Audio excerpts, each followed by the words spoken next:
Apa yang harus saya lakukan ketika memiliki seorang ayah yang mementingkan saudaranya, membiayai dan keperluan, sehingga saya dan adik-adik dan ibu saya kesusahan dalam mencari biaya hidup. Bapak-bapak, abang-abang, udah kepala rumah tangga, kalian punya 5 kewajiban. Yang pertama, kasih makan.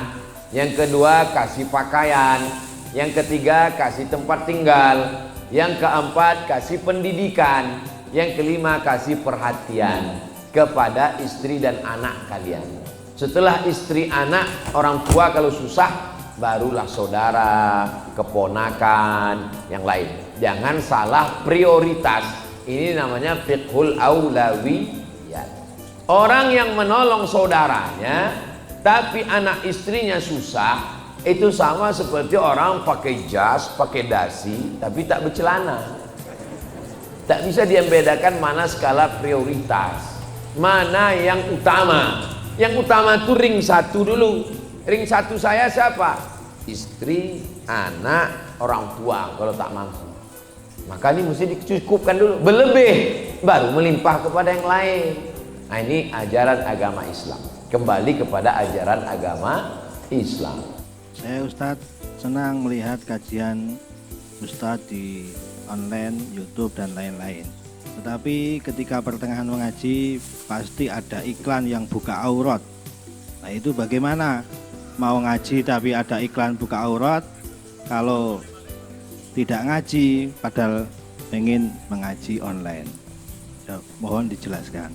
Jadi ceritanya gini, kita punya dagangan tahu. Tahu itu halal apa haram?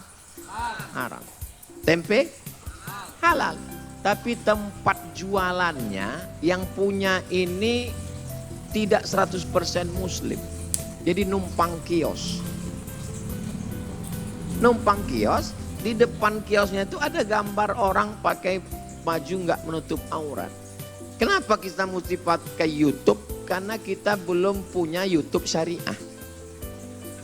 Tapi kalau ada di antara anak muda kita ini datang nanti alumni dari Jepang, walaupun otaknya Jepang tapi hatinya tetap la ilaha illallah Muhammad Rasulullah, bebas iklan, bebas rok pendek, maka untuk sementara ini kita pakai wasilah ini. Kalau ada yang begitu-gitu lewatkan, kan lewatkan, lewatkan, jangan diulang lagi, lewatkan. Nah, paham?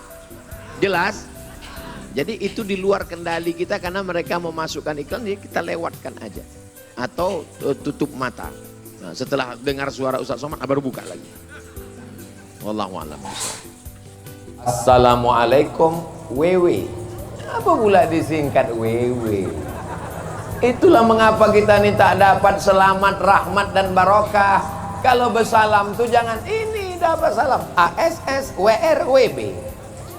Assalamualaikum, selamat anakmu, selamat binimu, selamat rumahmu, selamat hartamu, selamat sampanmu, selamat lakimu tidak dilarikan pelakor. Orang nih Pak, nampaknya aja ketawa, dalam hatinya takut kehilangan bapak nih. Betul kan Bu? Wa rahmatullah, semoga engkau dikasih rahmat kasih sayang Allah. Wa barakatuh, berkah anakmu, berkah mobilmu, berkah motormu, berkah sampanmu, berkah hartamu, berkah sawitmu, berkah brondolmu. Itu arti assalamualaikum warahmatullahi wabarakatuh tuh. Makanya dijawab assalamualaikum warahmatullahi wabarakatuh.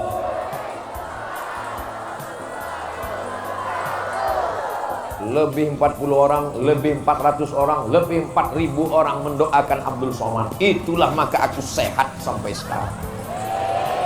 Makanya banyak orang bertanya, apa resep Ustadz ini sehat? Apa kata Pak Camat dengan Pak Ketua Panitia? Aku menengok jadwal Ustadznya aja lotih. Kok bisa Ustadz sehat? Yang membuat aku sehat, ibu-ibu yang ikhlas nih mendoakan aku supaya sampai ke kubu. Malam tadi mereka berdoa, ya Allah, jangan sampai hujan aku tak hendak duduk di locah-locah.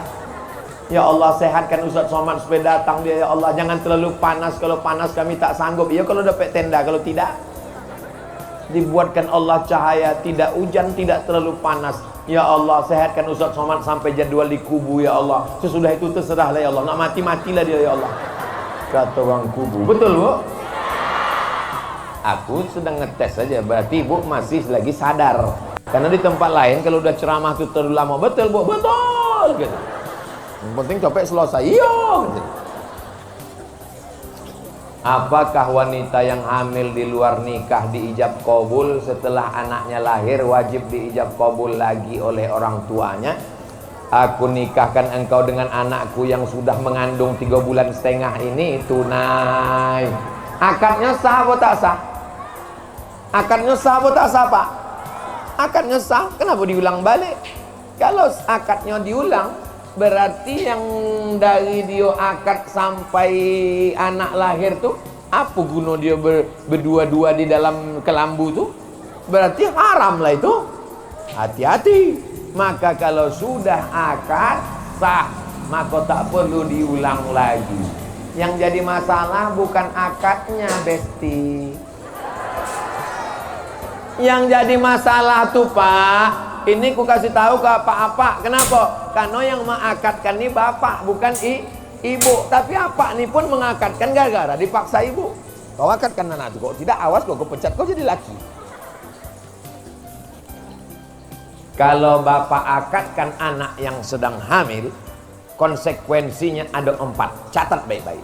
Yang pertama, kalau anak ini lahir, tak boleh pakai bin. Tak boleh pakai bin si hantu nih. Tak boleh pakai bin si playboy cap tupai yang sudah melobangi buah kelapa nih. Kenapa tak boleh? Ketawa pula anak-anak ini macam paham aja kalian. Tak boleh dia pakai bin si laki-laki ini. Kenapa tak boleh pakai bin? Karena itu bukan anak dia. Tapi udah dites DNA di Singapura, ini darahnya sama. DNA tak laku dalam Islam. Yang laku tuh akad. Iya, kenapa tak laku Pak Ustadz? Karena dia mencoblos sebelum hari H. Kertasnya tidak diakui oleh KPU. Jelas. Jelas Pak. Itu yang pertama. Yang kedua, lahir anak ini. Kemudian anak ini jadi orang kaya. Mati dia. Maka si bapak ini tak bisa mengambil jadi ahli waris. Karena ini bukan bapaknya. Mati si bapak, si anak ini tak bisa menjadi ahli waris. Karena ini bukan anaknya, tak diakui dalam Islam. Yang ketiga, lahir anak ini perempuan pula. Hari berganti musim berubah jadi anak gadis. Cantik dia, dipinang orang lain. Si bapak tak bisa mewalikannya. Tak bisa kau nikahkan anak ini Pak.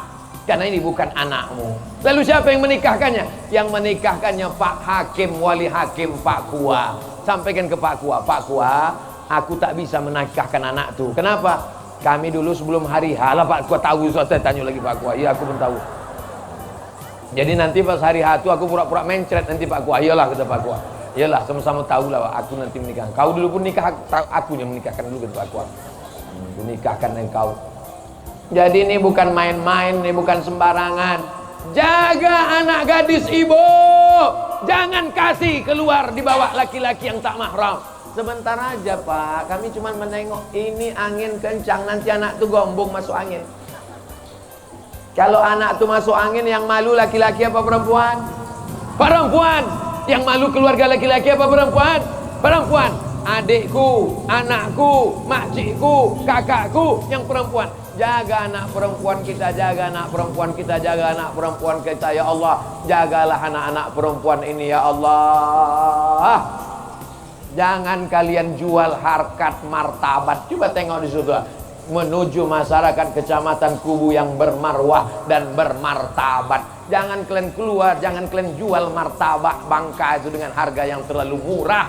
Sampai tak ada harganya sama sekali. Tertulis di tutup botol. Apa tertulis di tutup botol? Do not accept if seal is broken.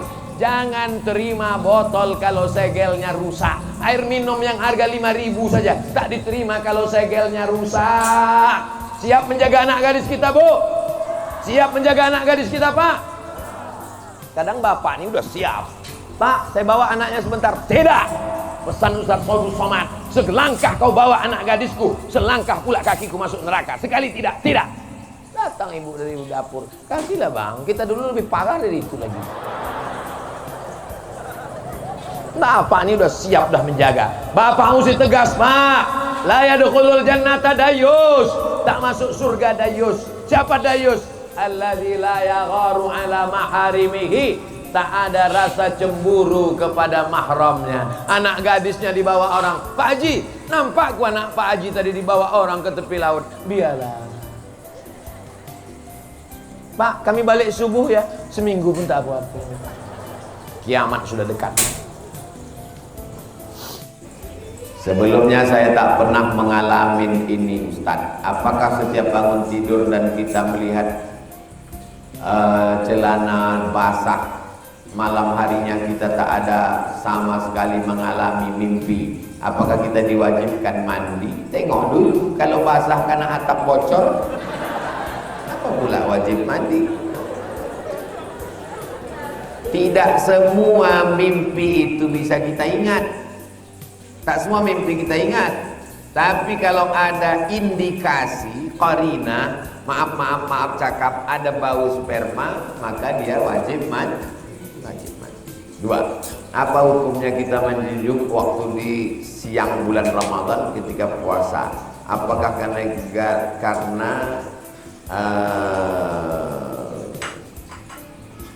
kalau spermanya keluar karena mimpi, tidur dia jam 12 siang, mimpi dia, maka puasanya tak batal. Tapi kalau karena perbuatannya, maka puasanya batal, mesti dia kokoh. Jelas? Kalau tidak ada unsur keinginan dia, mimpi itu kan bukan keinginan kita. Bisa mimpi itu di request? Tidak bisa. Kalau bisa mimpi di request, mau mimpi sama mahasiswi kelas mana lah dulu. Mimpi itu tak bisa di request, bukan kehendak dia, maka dia puasanya tak batal, dia cukup mandi saja. Tapi kalau ada kehendak dia, maka batal puasa. Mohon maaf jika pertanyaan saya ini terlalu panjang. Saya hanya ingin belajar menjadi lebih baik. Nabi memuji perempuan Ansor. Nikmatin nisa, nisaul Ansor. Sebaik-baik perempuan, perempuan Ansor. Kenapa? La yastahyaina ayyatafaqqahna fid-din. Karena mereka tak malu-malu belajar agama. Makanya mereka minta satu majelis khusus dengan Nabi yang tak ada laki-laki, supaya mereka bebas bertanya kepada Nabi Muhammad SAW. Bagaimana sholat yang ada tiang? Masjid ini tak ada tiang. Jadi kalau di masjid itu ada tiang, maka sholat sok putus. Jadi jangan membuat sok yang ada tiang, kecuali jamaah membludak tak bisa membuat sok baru. Sholat Jumat boleh tiang, maka di An-Nur antara tiang dan tiang tetap ada sok pada saat sholat Jumat. Tapi kalau sholat Isya, sok lewatkan tiang, baru sok baru di belakang tiang. Jangan di antara tiang itu dibuat. Salat Jumat, Idul Fitri, Idul Adha, kalau dalam masjid tak apa-apa di tiang karena darurat. Tapi kalau salat Maghrib, salat Isya, lewatkan tiang, buat shaf di belakang. Nyambung lebih afdal daripada yang putus. Saya pernah mendengar ceramah Ustadz kajian fikih Islam Sulaiman Rashid menjelangkan tentang kiblat ada 3: Ka'bah, Masjidil Haram, Tanah Haram. Apa maksudnya?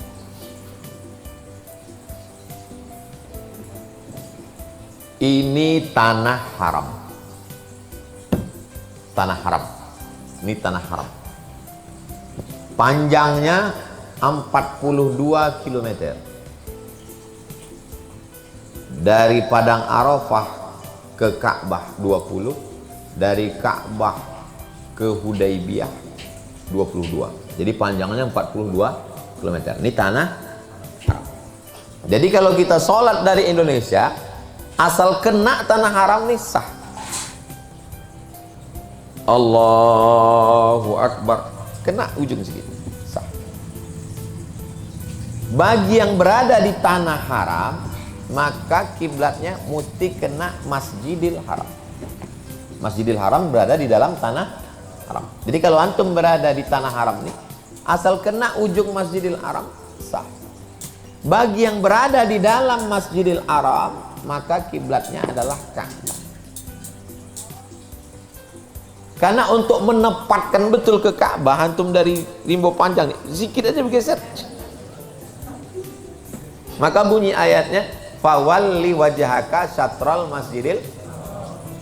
Ka'bah berada di dalam Masjidil Haram, Masjidil Haram berada di dalam tanah haram. Jadi kita yang dari luar ini asal kena tanah haram, yang berada di dalam tanah haram asal kena Masjidil Haram. Yang berada di dalam Masjidil Haram mesti yakin dia bahwa mengarah ke Ka'bah. Di dalam Masjidil Haram pun tak kena Ka'bah, parah betul lah Pak. Dalam Masjidil Haram tinggal membukakan biji mata, kan apa? Dalam Masjidil Haram pun tak kena juga Ka'bah. Kok bisa tak kena? Di dalam Masjidil Haram pun sempat dia pula bertanya ke kawan, apa kata? Suraunya mana ya? Bayangan dia mesti ada kubahnya. Sampai di Masjidil Haram itu tengoknya tak beratap. Mana? Di mana kita sholat gitu? Jelas tentang 3 kiblat tadi? Jelas? Itulah dia penjelasan tentang 3 kiblat. Kiblat mata ke tempat sujud. Mazhab Syafi'i. Kalau mazhab Maliki tidak. Mazhab Maliki kiblat mata ke depan. Karena bunyi ayatnya, fawalli wajhaka syatral masjidil haram. Hadapkanlah wajahmu ke Masjidil Haram. Bukan wajah ke bawah kata dia. Kalau ke bawah gila. Makanya kalau ada orang antum tengok ada orang sholat gini, 2 kemungkinan, mazhab Maliki atau latah. Maka dalam mazhab Maliki makruh menulis dinding pakai kaligrafi. Kenapa? Karena dalam mazhab Maliki muka itu menghadap ke dinding. Kalau nampak tertulis dinding, tertulis. Oh, Ustadz Mu'tamar menulis kaligrafi ini. Dalam mazhab Syafi'i, kiblat mata ke tempat sujud. Kiblat dada ke Masjidil Haram. Fawalli wajhaka maksudnya dadanya ke arah Masjidil Haram. Kiblat hati kepada Allah. 3 kiblat. Kiblat mata, kiblat dada, kiblat hati. Jelas? Apakah kita wajib berzakat harta selagi kita masih berutang cicilan rumah?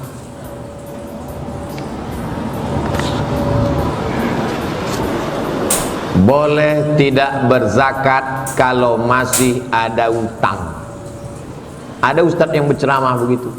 Boleh tak berzakat kalau masih ada utang. Inilah yang didengar orang berutang nih hingga tak berzakat-zakat terus dia.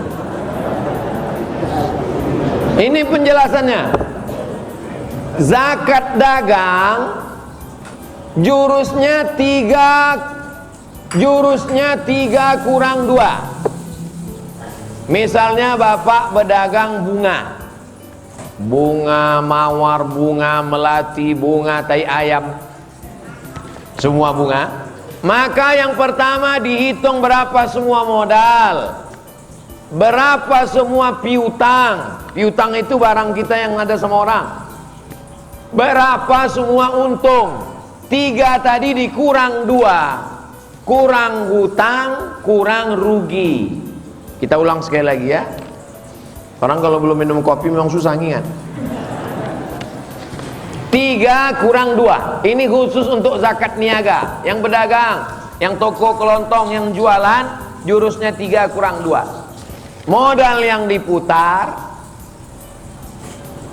tambah piutang, tambah untung, kurang utang, kurang rugi. Setelah dikurangi utang dan kurang rugi, ternyata totalnya di bawah 85 gram. 1 gram sekarang 1.100.000 tuh. Tapi karena kita udah lama kenal 1 juta aja lah. Kalau di bawah 85 gram, 85 juta, punya toko, hitung dari sejak awal selama setahun, modal yang diputar, tambah piutang, tambah untung, kurang utang, kurang rugi. Ternyata di bawah 85 gram, di bawah 85 juta, maka tidak ada zakatnya. Tapi yang dimaksud utang di sini adalah utang yang terkait bisnis, bukan hutang rumah, hutang mobil, hutang rice cooker, hutang panci. Ini yang banyak orang salah paham. Kau kenapa tak berzakat? Rumahku masih utang. Kau kenapa tak berzakat? Mobilku masih utang. Kau kenapa tak berzakat? Biniku masih utang. Sampai mati kau tak berzakat. Jadi yang punya hutang rumah, hutang mobil tetap berzakat apa tidak? Saya ulang sekali lagi. Yang punya hutang rumah, hutang mobil tetap berzakat atau tidak? Tetap berzakat. Hutang yang bisa mengurangi zakat itu adalah hutang yang terkait dengan bis. Jelas?